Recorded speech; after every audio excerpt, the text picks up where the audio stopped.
antigua. Michel Lafleur, bonjour. Bonjour. Donc vous êtes chercheur qualifié FNRS en sociologie et sciences politiques et vous nous invitez aujourd'hui pour une pause café. On est venu prendre un café avec vous parce que ces jours-ci vous organisez une conférence sur la thématique des nouvelles migrations au sein de l'Europe, du sud vers le nord. Comment vous êtes arrivé à travailler sur cette thématique ? Eh bien, avec la crise économique, on a constaté que de nouvelles routes migratoires s'étaient réouvertes, à savoir que des migrants issus du sud de l'Europe, d'Espagne, d'Italie, du Portugal, de Grèce, recommençaient à venir en Belgique. Je dis bien recommencer parce qu'évidemment, les migrations du sud de l'Europe vers la Belgique ne sont pas neuves. On en a connu essentiellement au lendemain de la Seconde Guerre mondiale. Mais avec la crise économique, ces routes se réouvrent.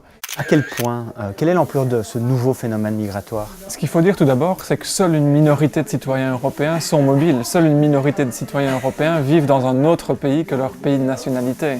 Mais ce que l'on constate avec la crise, c'est qu'il y a une intensification de certains flux. Par exemple, en Espagne, on constate que depuis 2007, il y a environ 700 000 personnes qui ont quitté et qui ont migré soit vers l'Europe, soit vers d'autres destinations comme l'Amérique latine.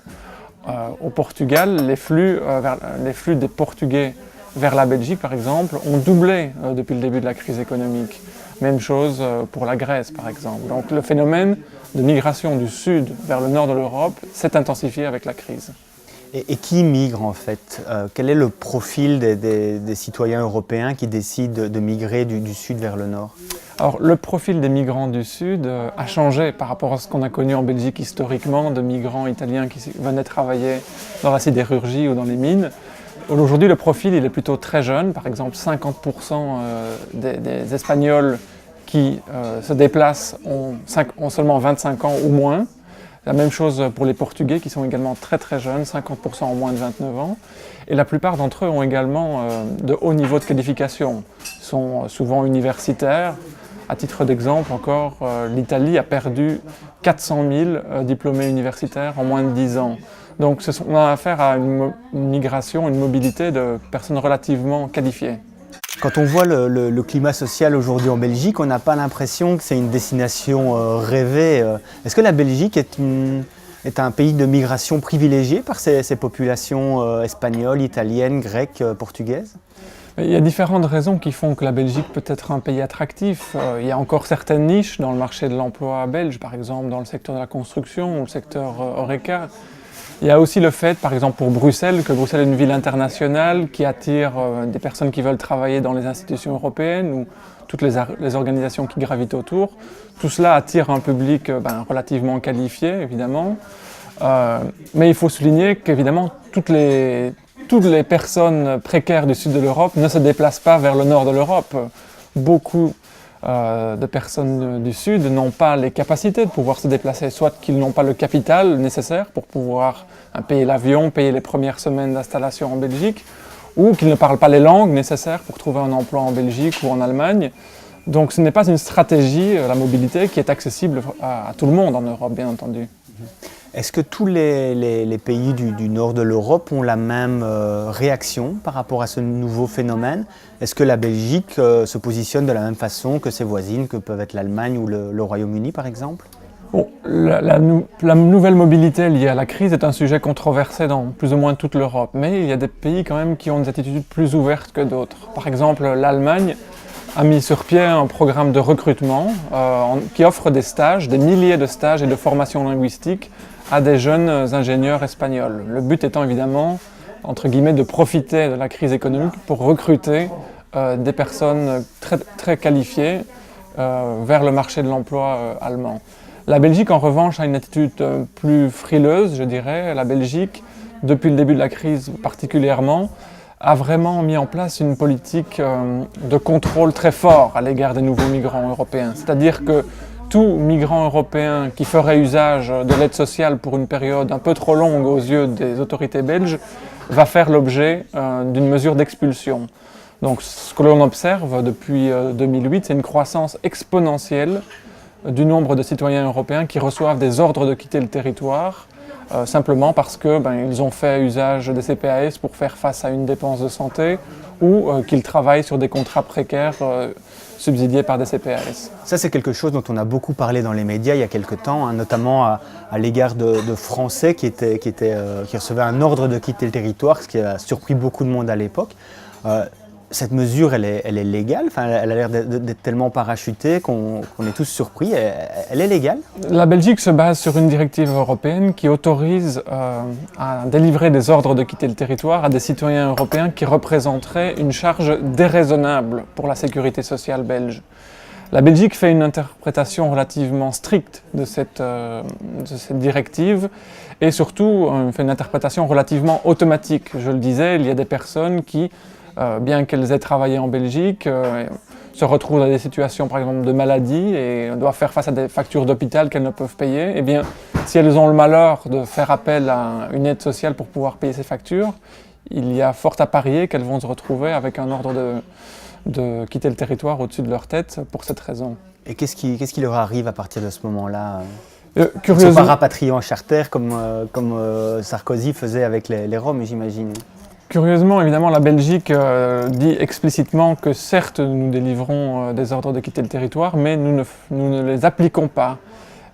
Donc ce que cela veut dire, c'est qu'il n'y a pas physiquement, jusqu'à aujourd'hui, de reconduction à la frontière de citoyens français ou roumains. Mais ce qui se passe, c'est que des personnes se retrouvent en situation de grande précarité. Dès lors que votre situation en Belgique n'est plus légale, vous perdez tous vos droits, bien entendu, par exemple vos droits d'accès à la santé, et donc votre situation devient très précaire et évidemment, la tentation est de rentrer dans son pays d'origine puisque la situation devient très difficile. Est-ce que dans l'esprit, ce n'est pas une grosse entorse à l'esprit de Schengen, cette mesure? C'est surtout une entorse à la construction européenne même, enfin, en tout cas un des principes fondateurs de la construction européenne qui était la libre circulation des travailleurs.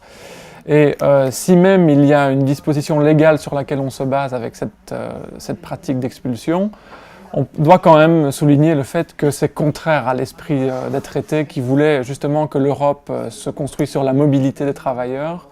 Et on voit bien avec cette politique stricte d'expulsion que l'esprit initial des créateurs de l'Europe n'est pas très respecté.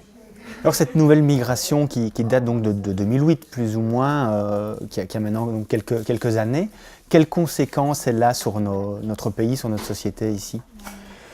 Bien, c'est évidemment difficile de mesurer l'impact réel des migrations. Il y a toute une série de débats justement qui se font aujourd'hui, surtout sur la place publique, avec souvent l'usage de stéréotypes, de clichés sur l'éventuel coût que représenterait la migration.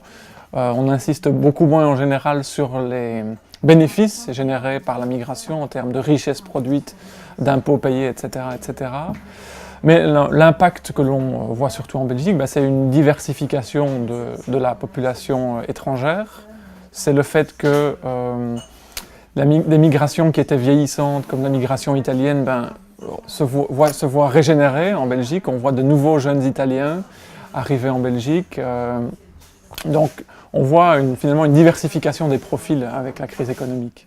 Et dans les pays d'origine, ça se passe comment? Parce qu'on a entendu parler notamment des Espagnols qui migraient non plus vers le nord mais vers le sud, que ce soit vers l'Amérique latine, voire même vers l'Afrique, avec des travailleurs espagnols qui allaient chercher de l'emploi au Maroc. Tout à fait. Il faut évidemment souligner que tous les pays du monde ne sont pas touchés de la même manière par la crise économique. Et par exemple, en Amérique latine, certains pays connaissent une croissance assez importante et pour cette raison sont assez attractifs pour les travailleurs espagnols. L'Équateur, par exemple, a une politique assez agressive de recrutement de professeurs du secondaire ou du supérieur. Et donc on voit que des milliers d'Espagnols partent occuper ces emplois. Le risque avec ce type de mobilité, qu'elle soit vers l'Amérique latine ou à l'intérieur de l'Europe, c'est aussi que pour les pays d'origine, ils perdent leurs citoyens les plus qualifiés, leurs citoyens les plus éduqués, et que dès lors que l'économie, on l'espère, va se reprendre, on manquera peut-être de cerveau pour pouvoir contribuer à la relance de ces pays du Sud.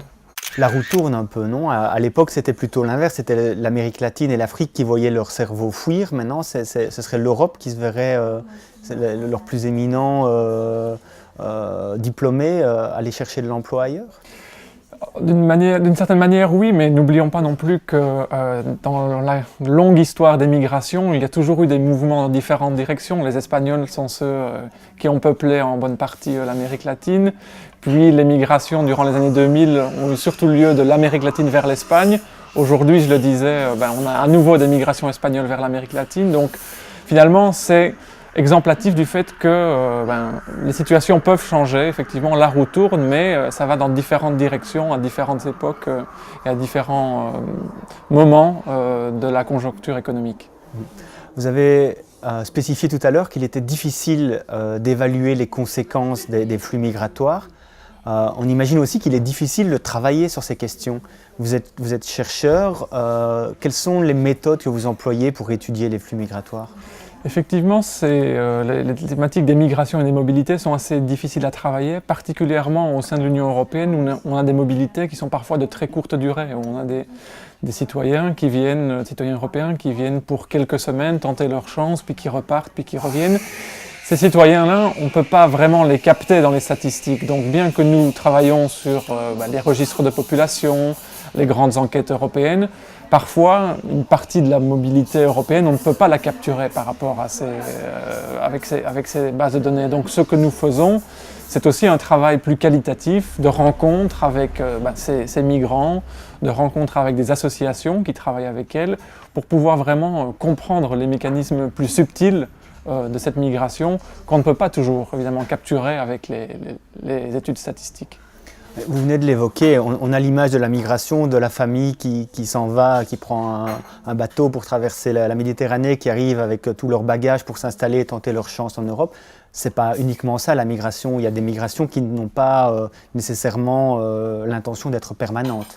Oui, il y a différents types de mobilité. Je parlais des mobilités européennes de courte durée. On pourrait parler aujourd'hui d'une espèce de génération Erasmus-Ryanair qui serait ces jeunes du sud de l'Europe qui ont déjà connu des expériences de mobilité pendant leur étude, qui ont fait peut-être un séjour Erasmus en Belgique, mais qui sont rentrés ensuite dans leur pays et qui aujourd'hui rebougent vers la Belgique pour trouver un emploi.